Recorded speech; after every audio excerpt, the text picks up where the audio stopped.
Salut Greg. Salut Jean-Fred, ça va? Ça va très bien et toi? Ça va bien, merci beaucoup. Ouais, ça va bien. Dormir un peu, donc nickel. Ouais, mais on finit. Alors, on va évidemment pas se plaindre. Hein. C'est ce que je disais à un de nos confrères qui me demandait quand est-ce que le papier allait sortir. Et je l'ai sorti assez rapidement sur Robin Kovacs. Mais je l'ai écrit tard cette nuit. Mais on aime ça. C'est pour ça qu'on fait ce métier aussi dans ces conditions-là.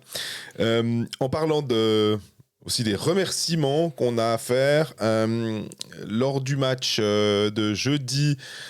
On avait fait un sondage sur les réseaux sociaux pour gagner 2 places pour le match. Et c'est Thomas, un jeune de 17 ans qui a gagné.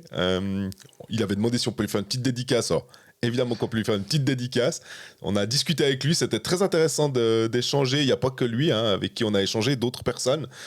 Pendant la patinoire, c'était vraiment des chouettes moments. Absolument, ouais, c'est un grand plaisir. J'aime beaucoup et des gens qui viennent nous dire et avec qui c'est constructif. Donc c'est vraiment très agréable.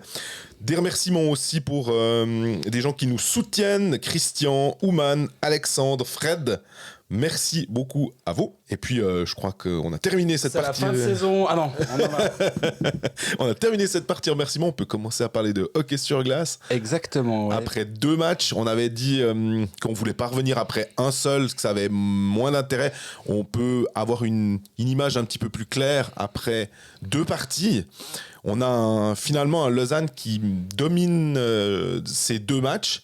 Mais il y a 1-1 dans la série, un petit peu comme pour rappeler que pour battre ce Zurich-là, il faut être quasi parfait finalement. Sinon, on le paye. Mais sur le 2e match finalement à la Vaudoise, on a un Lausanne qui a peut-être réussi à... Tu penses que Lausanne est rentré un tout petit peu dans les têtes de Zurich ou faut quand même pas déconner? C'est dur à dire parce que, en fait, moi, comme tu disais, pour battre Zurich, visiblement, il faut être assez parfait. J'ai l'impression que Lausanne a fait le match parfait. Zurich, sur ces 2 matchs, m'a impressionné par petites vagues. Non, par grandes vagues, mais espacées, on va dire ça comme ça. Et il y a des moments où ils sont vraiment impressionnants. Ils sont rentrés dans le match terriblement fort. J'ai été impressionné par la qualité de leur forechecking, mais aussi impressionné par la qualité de Lausanne de s'en dépatouiller. Parce que c'est aussi pour ça que Lausanne a pu vivre un 2e tiers bien meilleur que le premier. C'est aussi parce qu'ils ont vu une équipe zurichoise qui s'est fatiguée à venir agresser sans cesse. Et ils le font bien, hein.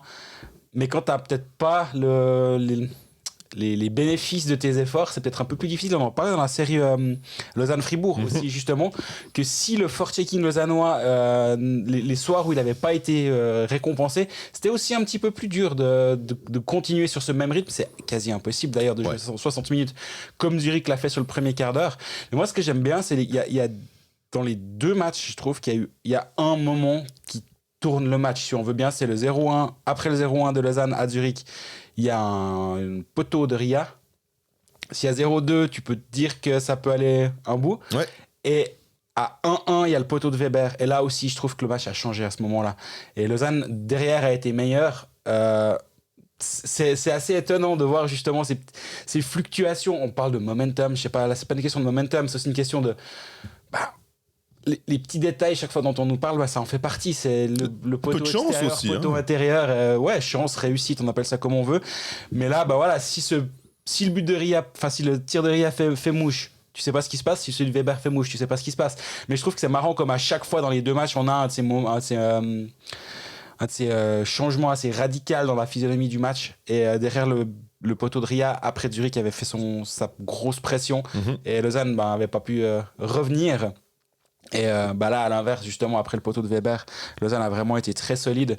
Sur les 2 premiers matchs, si on doit faire une image, on va dire, un peu globale, moi, Lausanne me plaît beaucoup. Mais ce que j'arrive pas à savoir, et je crois qu'on peut pas le savoir aujourd'hui, c'est qui est à quel pourcentage de son max, on va dire.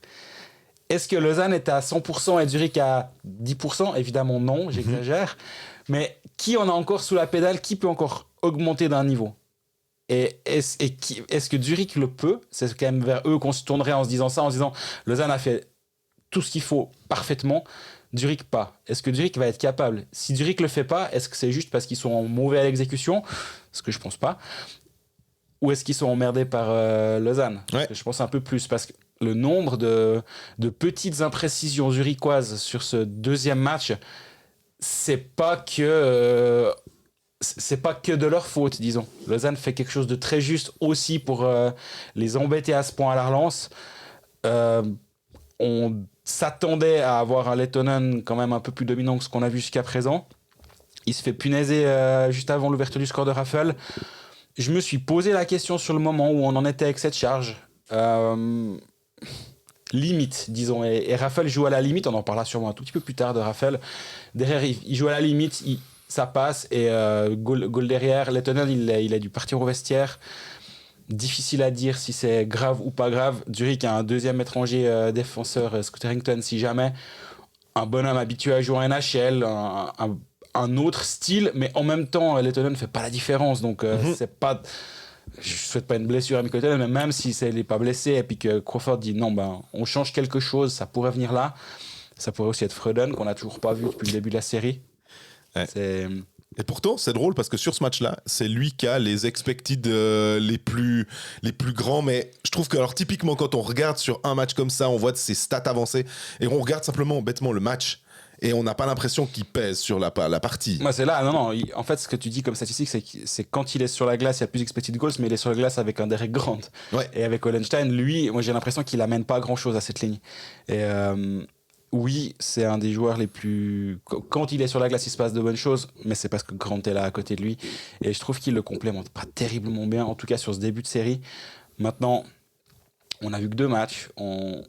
Je fais assez confiance à Crawford pour faire des ajustements si nécessaires, disons. Mais pas oublier que Zurich avait gagné les 9 matchs d'avant, même avec un Freuden qui n'était pas extraordinaire. Je veux pas trop dévoiler ma deuxième équipe Hockey Manager, parce que je suis en lice avec un de nos auditeurs, mais il se peut qu'il soit dans mon équipe. Je crois qu'il ne le sait pas. Non, il le saura, zut. Même sans un Freuden extraordinaire, Zurich a gagné ses 9 premiers matchs.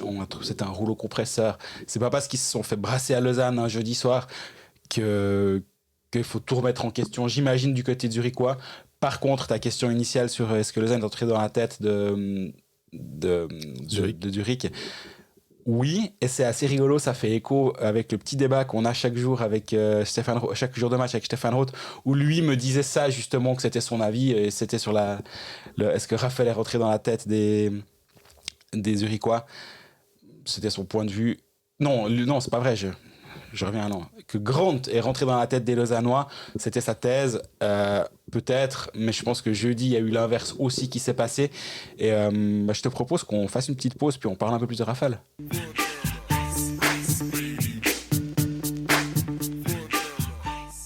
Avant la série, on parlait avec mes collègues zurichois justement de ce qu'on pouvait faire comme article, quels angles il y avait du côté de Zurich, quels angles il y avait du côté lausannois.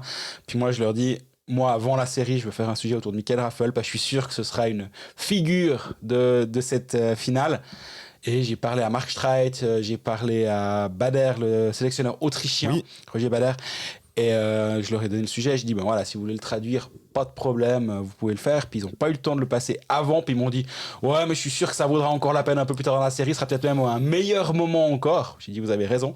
Et le jour du match numéro 2, justement, ils l'ont traduit, qui était dans le Blick alémanique. Et Timing is everything. Ouais, mais c'était assez évident que d'un côté ou de l'autre, Raffel allait jouer un rôle dans cette finale. C'est juste. Que ce soit positif ou négatif. Parce qu'il est tellement à la limite, je disais avant, à la limite justement sur la charge sur Lettonen. On va parler encore après de celle sur Balcers, oui. De Troutman et Weber qui ont essayé de se le faire aussi. Et forcément, il focalise un peu l'attention. Et je compare pas les deux joueurs dans le style, ni même dans rien. Mais rappelle-toi, l'année passée, comme Tanner Richard a aussi, dans un style totalement différent, mais focalisé l'attention sur lui pour permettre aux autres d'être un peu plus tranquilles autour de lui. Et je peux imaginer qu'un Raffel, s'il se dit, mais moi, s'il me faut prendre 25 coups durant le match pour permettre aux copains de la ligne de travailler un peu plus tranquillement, mais je vais le faire quand vous voulez.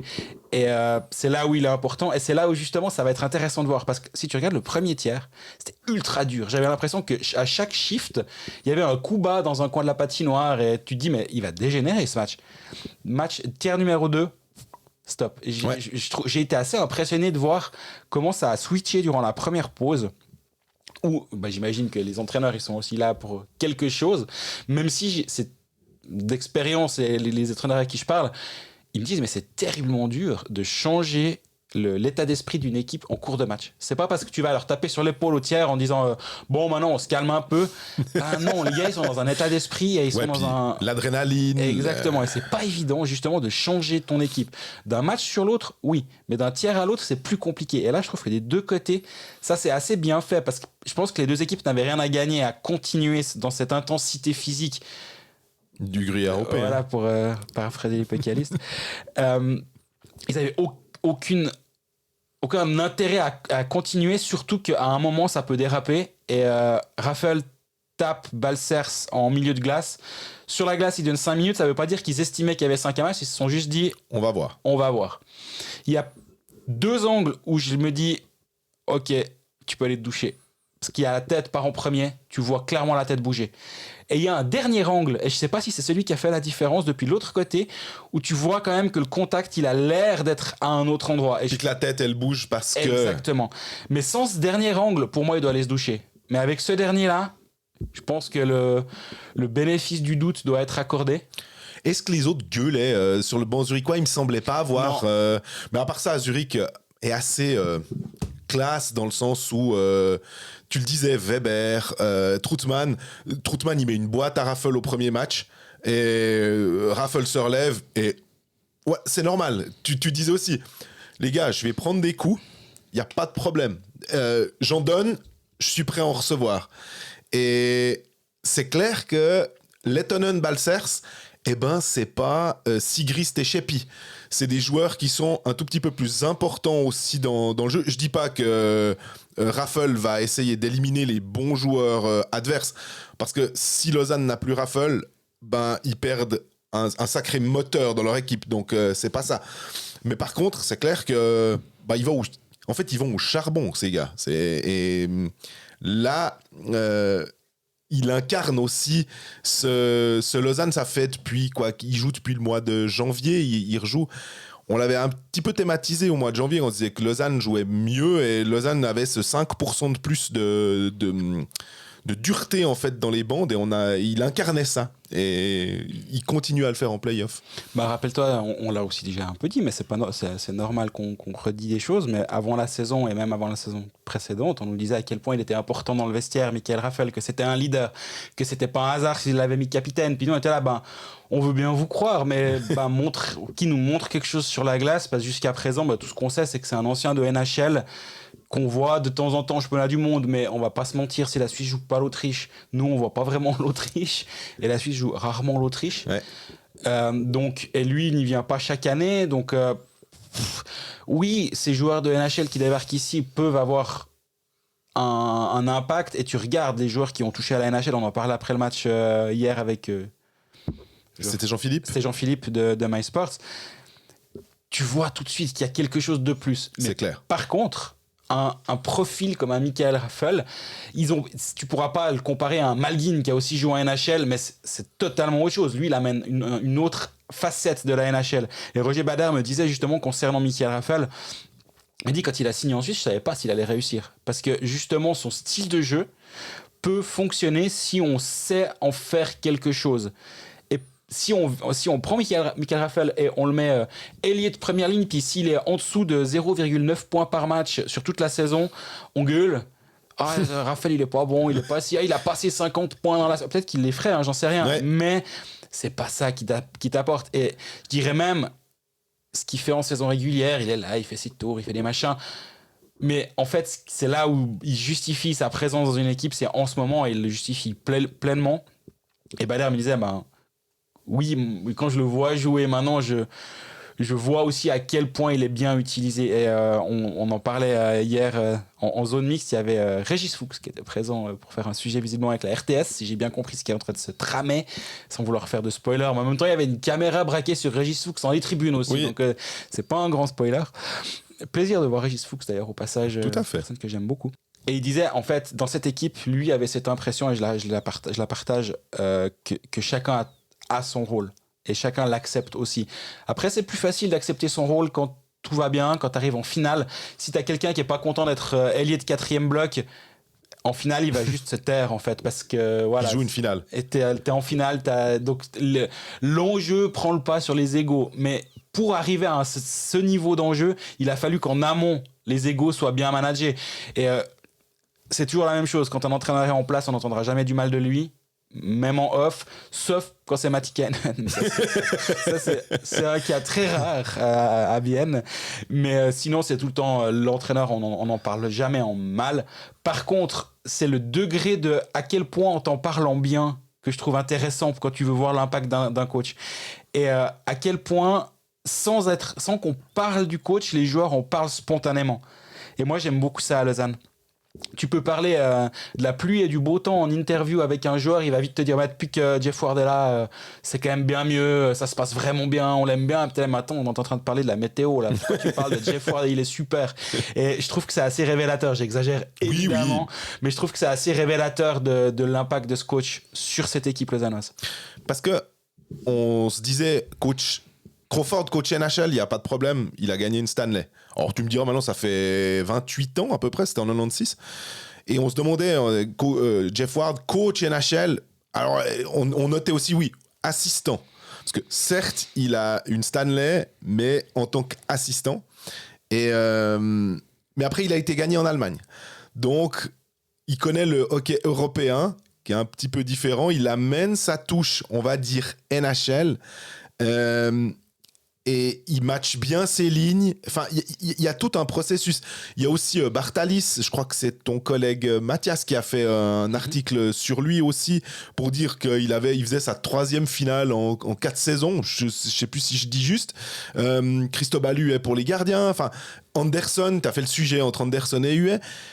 Le groupe de coach semble, en tout cas, tirer le meilleur de cette équipe-là. On parle beaucoup de Raffle, on peut parler aussi d'un Tim Boson qui est dans cette ligne-là. Et si ces deux-là sont bons, c'est aussi parce que Ken Yeager amène quelque chose et qu'ils ont trouvé un trio qui fonctionne bien. La première ligne, finalement, de Lausanne, jusqu'à présent, elle a un petit peu plus de peine. Elle est bien matchée par les Zurichois. Suomela, Sekac, Rochette ont un petit peu plus de peine. Et on voit un peu plus la 3e ligne donc de Raffle, Boson et Yeager. Et la 2e ligne, évidemment, de Ria avec une jolie histoire. Il y a toujours des petites histoires qu'on peut raconter en play-off. L'histoire de Kovacs, qui n'a pas eu une saison facile. On l'a aussi souvent critiqué. On se demandait pourquoi, de temps en temps, il le mettait à domicile et pas à l'extérieur sur ses matchs de play-off. J'essayais d'avancer, alors c'était vraiment une théorie pour le coup, que Salomaki était peut-être plus responsable défensivement et que Kovacs amenait quelque chose de plus potentiellement offensivement. On l'avait catalogué plutôt buteur, il avait marqué plus de 20 buts avec Eurebro. Et on le retrouve passeur. C'est lui qui fait la passe à Fuchs lors de la victoire en prolongation, 107e minute contre Fribourg. C'est lui qui fait la passe de Ria qui bat Marty à la bande. Il y croit. Et je demande à Ria, mais tu sens à quel moment? Puis il me dit, quand je vois Robin sur le côté y aller, je me dis, il y a un coup à jouer. C'est évidemment le flair du buteur. Et je vois que Zurich back-check un peu coup-ci, coup-ça. C'est presque finalement le but de Grant aussi. Les attaquants lausannois back-checkaient un peu légèrement, et ce qui fait que Jelovac, qu'on a un peu accusé aussi de laisser un gap, il était embêté en patinage arrière parce qu'il pouvait pas non plus forcément sauter sur Grant de peur de se faire avoir.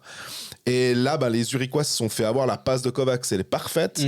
Et Ria trouve l'angle parfait pour battre Roubets, parce que pour battre Roubets, Si on regarde les buts, l'espèce de tic-tac-toe sur le 1-0 où Lettonen est dans la bande un peu sonné et finalement ça dérègle Zurich. Donc ok. Le but de Boson sur le 2-1, c'est un shoot parfait à peu près. Le but de Ria, il faut aussi reconnaître que toute l'action est belle et que Roubaix ne peut pas faire grand-chose. Et puis la déviation de Raffel sur le 4-2, il y a du trafic devant le goal et voilà. Donc qu'elle est belle cette déviation. Ouais. Bon, moi j'avais Pilot capitaine dans mon équipe hockey manager. J'ai juste été un peu déçu que Raffel touche. J'aurais préféré que Pilot marque. Mais bon, c'est déjà des points qui sont rentrés dans ma.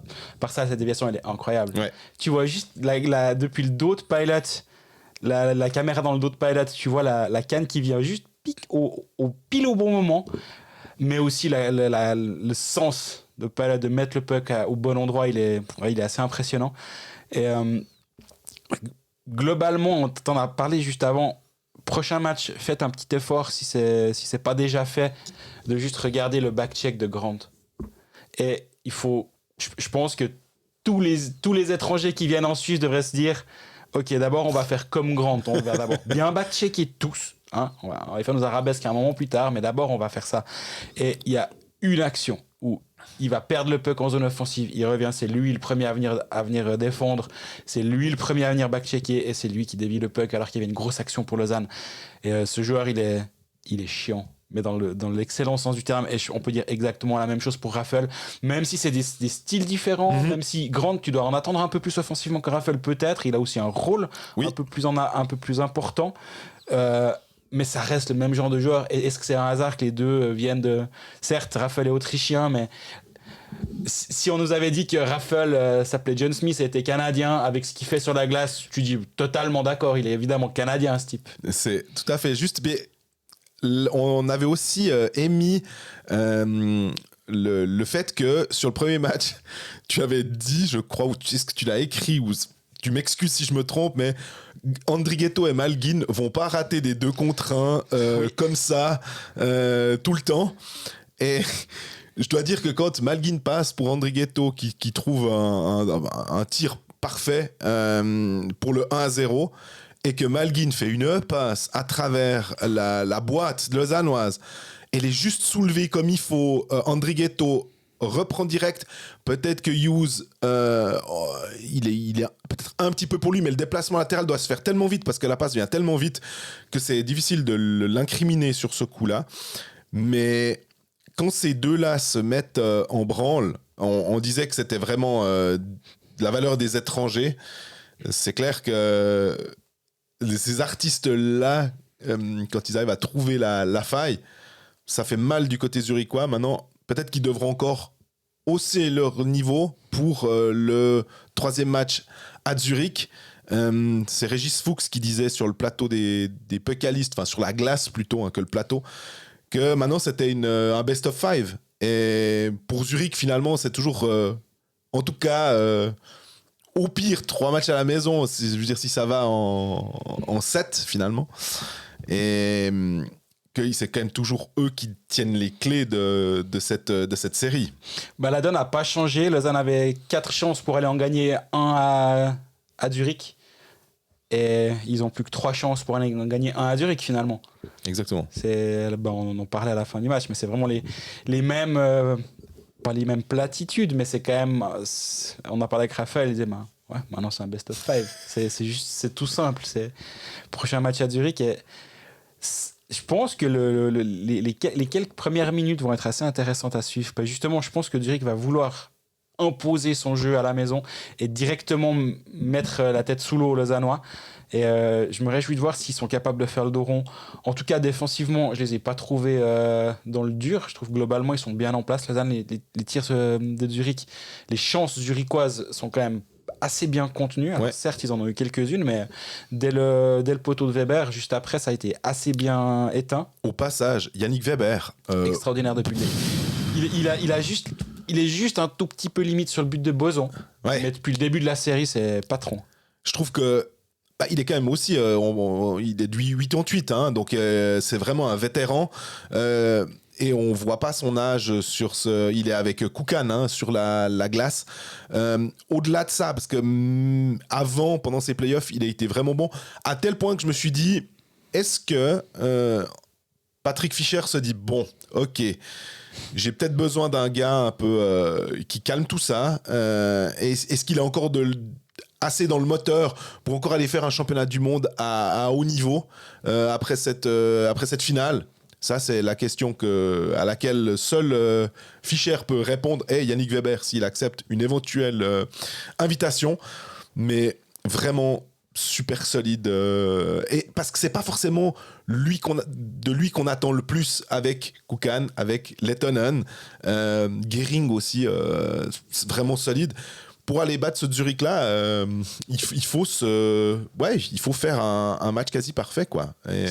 Qui a clairement fait Lausanne ce jeudi. Une consoeur a posé la question à Damien Ria en disant ce coup-ci, vous avez fait un match de 60 minutes.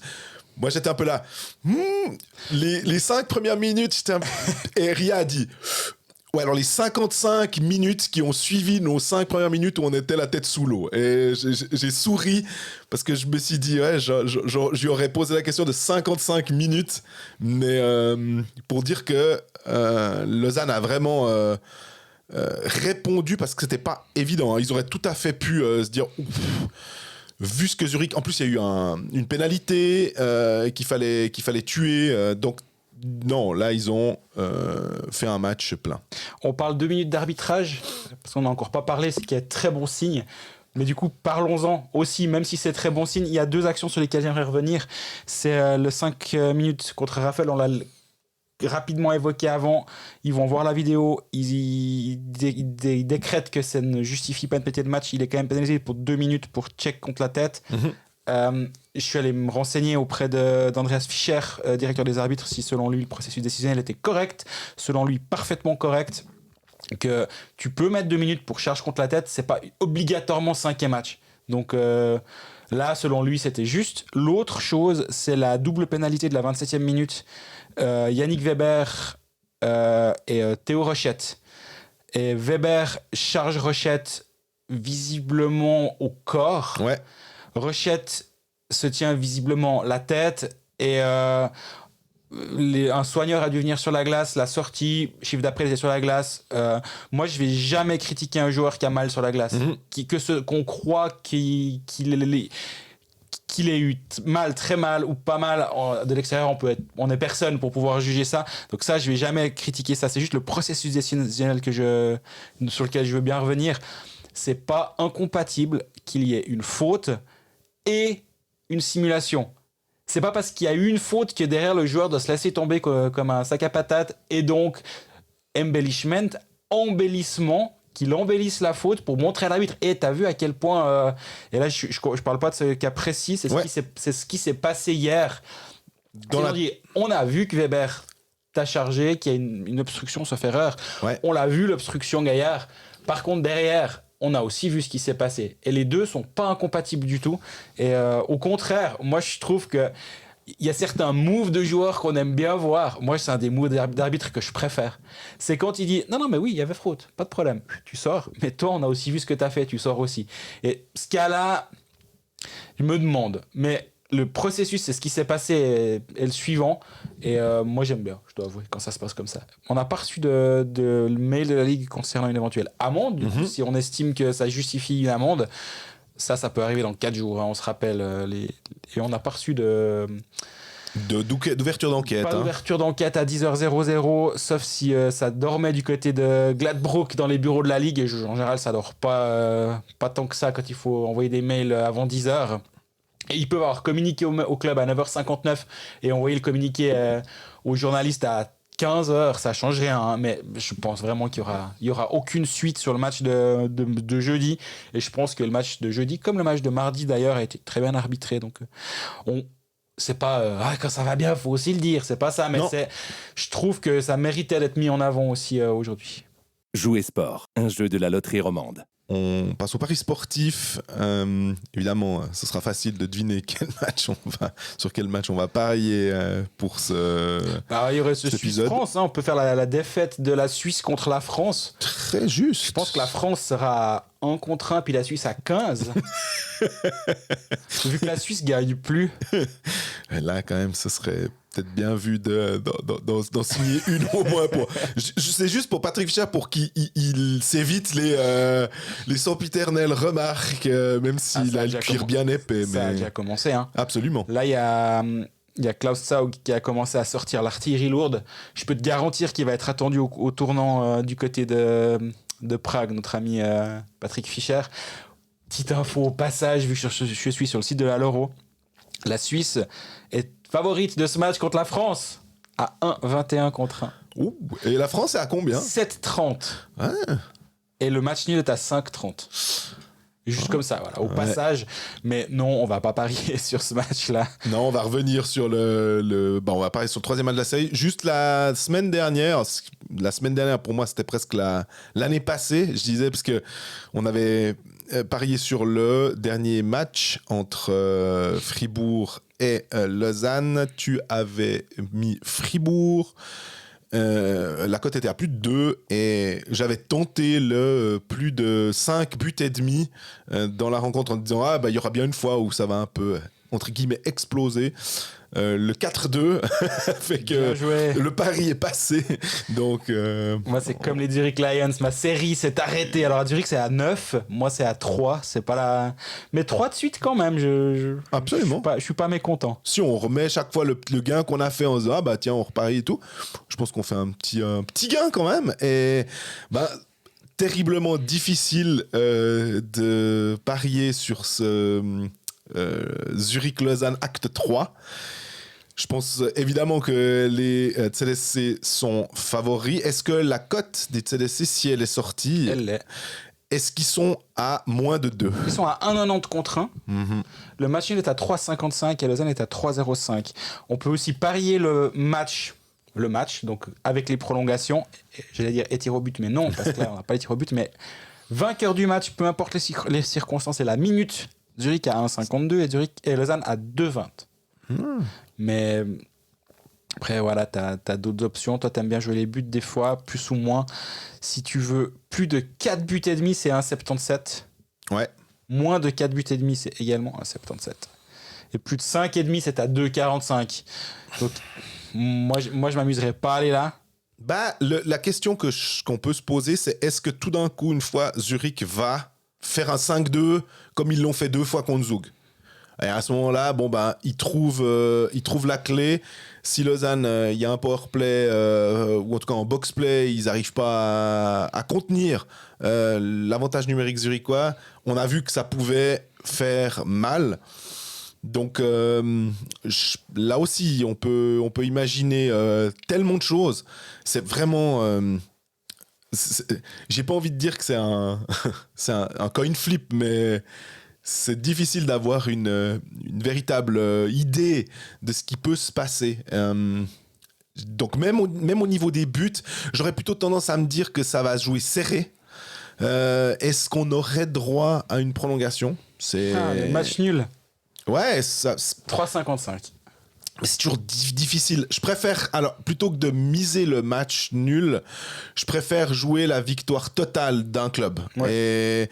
Mais pour le coup, une victoire de Zurich à 1,52, la cote, elle est quand même assez basse. Donc, la cote de Lausanne à 2,20 serait plus intéressante. Mais après, il faut aussi penser à pas juste à regarder la cote, sinon ça n'a pas de sens. Je vais pas aller dans des trucs comme ça, je pense, pour mon pari, on va dire, officiel. Mm-hmm. devant un notaire, il est pris celui-là. Non, mais, premier tiers-temps gagné par Zurich à 2,45. Moi, je trouve ça assez rigolo comme cote. Je m'attends à un Zurich qui rentre très fort, ça veut pas dire que Zurich va gagner. Mais le premier tiers gagné par Zurich à 2,45 me plaît. Sinon, le reste, c'est sur nos comptes qu'on va mettre nos paris. Je crois quand même que j'arrive pas à parier contre Zurich à Zurich. Mm-hmm. 1,90, c'est peut-être un petit peu bas, mais Zurich est quand même à la maison assez solide. J'ai l'impression qu'il y a Luft nach oben, comme ils disent nos amis alémaniques, du côté de Zurich pour la suite de cette série. Retrouver tout ça, ce sera samedi matin sur nos réseaux. Jouer sport, un jeu de la loterie romande. Terminons cet épisode avec un petit peu d'équipe de Suisse parce que c'est notre marotte depuis 6 ans maintenant. L'équipe, donc tu l'as mentionné avant, va perdre contre la France. Là, on va gagner. Les 2 matchs à On peut pas balle. battre 14 fois de suite l'équipe de Suisse. Au bout d'un moment, il y a un peu d'orgueil, tu vas voir. Et d'ailleurs, Klaus Saug dit est-ce que c'est lui ou c'est la NZZ, je m'excuse si je me trompe, ou le Tagui, je m'excuse si je me trompe, que Connor Hughes, est-ce qu'il pourrait être allé avec l'équipe de Suisse, parce qu'il est aussi dans les bons papiers de Patrick Fischer. Mais nous, on l'a aussi dit là. Hein. Oui. Mais comme il y a Giannoni qui a été là, comme Berra n'a pas été sélectionné pour l'instant, parce qu'il a annoncé Simeon et Herzog, ils vont venir, vous inquiétez pas, mais je leur laisse un peu de temps avant de les sélectionner, alors que Giannoni est déjà là. Et Senteler également. Voilà. Et Geiser aussi. Donc, je me dis, Eschliman, oui. Puis après, il y a Akira Schmidt. Donc, c'est pour ça que Hughes, je suis pas forcément persuadé de le voir. Moi, si je dois avoir un 3e gardien qui est une bonne personne, qui va être content d'être là, qui va surtout t'amener aucune négativité, voire beaucoup de positivité, je sais pas si je le dis à chaque épisode, mais Connor Hughes est vraiment cette personne, est vraiment quelqu'un de... Je sais pas si le terme solaire est excessif, mais pas J'avais loin, le même, honnêtement. Hier, il y avait le journaliste du Tailly, justement, Nicolas Berger. Non, de la NZZ, pardon. Nicolas Berger m'a dit, on peut parler à Connor Hughes. Je dis, on peut pas, on doit parler à Connor Hughes. Et puis il me posait la question, parce que les autres gardiens en play-off, ils sont là, oh non, on parle pas aux gardiens, Hughes, en gros, c'est presque lui qui dit, non, mais moi, je veux venir parler ce soir. Puis après, ça te prend 25 minutes, puis c'est génial, puis c'est quelqu'un qui est hyper intéressant. Et oui, comme 3e gardien, voire mieux, hein, mais... Dans ton lot de gardiens, je pense de l'avoir lui, c'est en tout cas pas quelque chose de négatif. Après, t'as Giannoni et Schliemann, je pense qu'ils méritent une place et l'un et l'autre. Même si je te dirais, Giannoni, je suis en train de faire un crime de lèse-majesté parce que on parle quand même du gardien mythique, septuple champion de Suisse qui a fait la finale en 2018, qui aurait peut-être dû jouer à la place de Robert Mayer le quart de finale contre l'Allemagne, même si c'est pas là-dessus que la Suisse va perdre ce dernier quart. Justement, Schmidt, Hughes, tu dois choisir un des gars que tu vas lancer pour la première fois finalement. Et parce que tu peux pas avoir non plus que des néophytes à ce niveau-là. Ils ont toujours dit oui, mais le championnat du monde c'est quand même quelque chose de spécial. Donc surtout que les autres équipes, là juste petite parenthèse, les Américains ils font pas semblant. En tout cas les premiers noms qui sont sortis. L'Allemagne aussi, il faut pas oublier qu'à part Draisaitl, Seider peut être là, Tim Stützle peut être là, les Peterka, les gars qui ont fait mal à la Suisse l'autre fois, ils peuvent être là. Donc ça pourrait potentiellement être l'Allemagne la plus forte jamais jamais alignée à un championnat du monde. Donc ouais, là, ça va être intéressant, peut-être pas forcément que pour la Suisse, mais pour les autres adversaires, pour les adversaires aussi. Donc pour le gardien, je sais pas, entre Hughes et Schmidt, qui je prendrais objectivement. Hughes a l'avantage d'avoir une saison où ça lui a souri, même si Lausanne venait à perdre la finale, il a quand même vécu un truc assez incroyable en play-off. Alors que Schmidt, on va plus jouer sur ses capacités, le fait qu'il soit NHL AHL, plutôt que sur ses véritables performances ces derniers temps. Giannoni, faut pas le négliger, il est quand même à 93% d'arrêt en play-off. Hein. 93,3% d'arrêt avec Zug sur ses 11 matchs de play-off cette saison. Au bout d'un moment, il peut pas marquer les buts lui-même non plus. Hein. Et Zug a pas été à la hauteur cette année. J'écoute mon Jean-Fred et je vais voir les cotes du championnat du monde. L'Allemagne, championne du monde, à 17,5 contre 1. Ouais. C'est la 7e cote. La Suisse est devant à 10,5. Ouais. Alors, honnêtement, c'est un petit pari à prendre. Il faudra voir l'effectif quand mais c'est à garder dans un coin de sa tête. Les États-Unis à 6,25. Ouais. Canada favori à 3,2. Ouais, mais on connaît encore personne. Ouais, donc, par principe, quoi.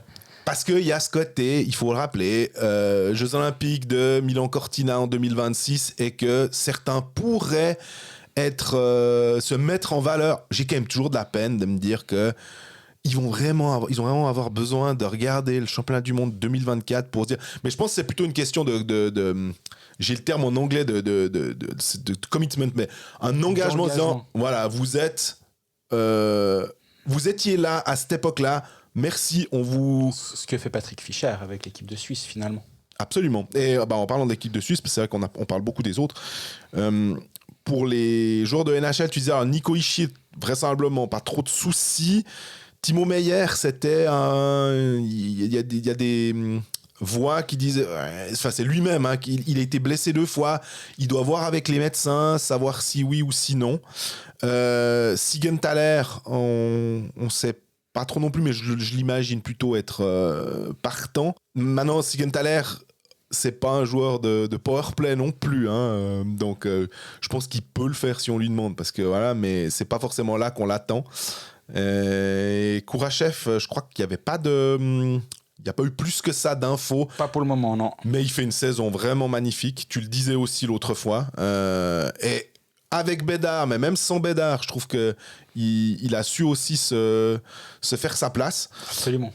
Donc, si Malguin et Andrighetto veulent aussi venir, alors c'est pas de la NHL, mais il y a de la qualité. Malguin, est-ce qu'avec Fischer, ça a toujours été, les relations ont toujours été un petit peu tendues, hein, entre les deux.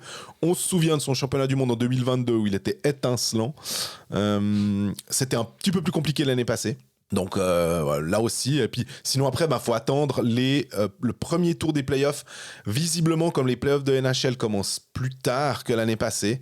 L'année passée, ce qui était génial, c'est qu'il y avait quasiment 1 mois et donc 2 tours. Oui. Donc il restait 4 équipes. Alors bon, c'est clair que tu avais moyen de faire venir les gars. Là, ça va être un tour. Donc si Romagnosi passe le premier tour, en gros, je suppose qu'on peut marquer dommage. Alors, on a un auditeur, Andy Chander, hein, qui va dire non, mais ne souhaitez pas le malheur des Nashville Predators. Désolé. Et on peut pas lui donner tort. Ouais, bien sûr. C'est pas qu'on souhaite le malheur. C'est juste que nous, on se dit que on aimerait quand même bien revoir une fois Romagnosi dans un Nashville qui joue Vancouver. Oui, je crois, c'est ça. Tu dois voir. Contre Pius Suter. Ouais.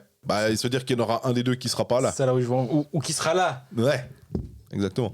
On a fait le. Dernière petite news, Marc-Antoine Pouliot a prolongé d'1 an son contrat. Timing is everything. Quand t'annonces une prolongation de contrat au moment quasi au puck drop de la finale du Lausanne HC, on vous voit. On vous voit. C'est pas grave, il y a aucun jugement là derrière. On vous voit. Bon, on savait que de toute façon, dans ces cas-là, Pouliot, c'est des contrats à l'année.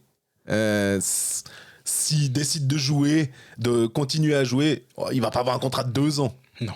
Donc, de l'expérience du côté de Genève, mais ça va être intéressant. Je me réjouis de pouvoir reparler plus intensément des clubs. Peut-être qu'on...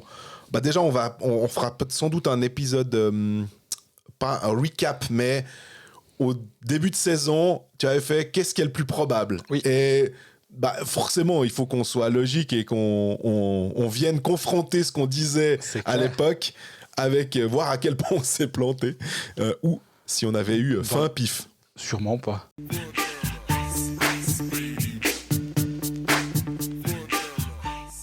Mais voilà, au terme de cet épisode numéro 37 de la saison 6 de Cold Facts, on se retrouvera...